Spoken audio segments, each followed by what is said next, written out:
मंत्रिमंडळात परफॉर्मन्स नसलेल्या मंत्र्यांना फेरबदलाचे संकेत उपमुख्यमंत्री एकनाथ शिंदेंनी दिल्याची माहिती मिळते। एकनाथ शिंदेंनी आपल्या मंत्र्यांना तंबी देत माध्यमांमध्ये बोलणं कमी आणि काम जास्त करा अशा सूचना दिल्याचं कळतंय। स्थानिक स्वराज्य संस्थांच्या निवडणुकांच्या पार्श्वभूमीवर राज्याचे उपमुख्यमंत्री एकनाथ शिंदे यांनी शिवसेना शिंदे गटाच्या मंत्र्यांना कामाला लागण्याच्या सूचना दिल्यात।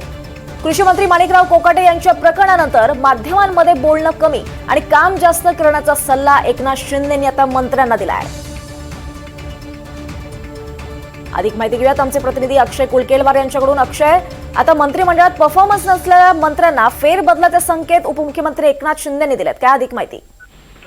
दीपाली, गेल्या काळात आपण जर बघितलं तर एकनाथ शिंदे यांच्या शिवसेनेतील मंत्री अनेक वादाच्या भोवऱ्यात सापडले होते। त्यांच्याशी निगडीत अनेक वाद, भ्रष्टाचाराचे आरोप आणि यासोबतच त्यांचे वेगवेगळे वादग्रस्त वक्तव्य यामुळे एकनाथ शिंदे यांना काहीसा अडचणीचा सामना किंवा शिवसेनेला टीकेला सामोरं जावं लागत होतं आणि यावरनच एकनाथ शिंदे कमालीचे नाराज होते। त्यांनी त्यांच्या सगळ्या मंत्र्यांना तंबी दिलेली आहे की तुम्ही नीट काम करा आणि माध्यमामध्ये बोलण्यापेक्षा किंवा वादग्रस्त वक्तव्य करण्यापेक्षा तुमच्या कामातून तुमचं काम बोललं पाहिजे अशा पद्धतीचा सल्ला दिला आणि अन्यथा फेरबदल केला जाईल असे संकेत देखील एकनाथ शिंदे यांनी दिले। खरं तर ज्यावेळी सरकार स्थापन झालं होतं त्याच वेळी आपण बघतोय की अडीच वर्ष मंत्रीपद दिलं जाईल असंही सांगितलं जात होतं। कुठतरी आता एक वर्ष पूर्ण झालं आणि आता याचमुळं येत्या वर्ष दीड वर्षामध्ये मंत्रिमंडळात जर फेरबदल करायचे असले तर त्यासाठी मंत्र्यांची मानसिकता आणि मंत्र्याचं रिपोर्ट कार्ड तयार करणं गरजेचं आहे आणि यानुसारच एकनाथ शिंदे यांनी त्यांच्या मंत्र्यांना हा सल्ला दिलेला आहे। यावरनं हे स्पष्ट होतंय की जे काम करणार नाही, जे सातत्यानं वादात असतील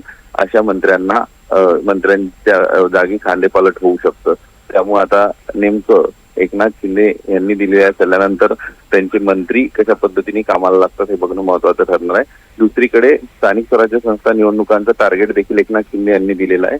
जर चांगली कामगिरी त्यांच्या मतदारसंघात स्थानिक स्वराज्य संस्थात झाली नाही तर अशा मंत्र्यांना देखील डच्चू मिळण्याची येत्या काळात शक्यता आहे।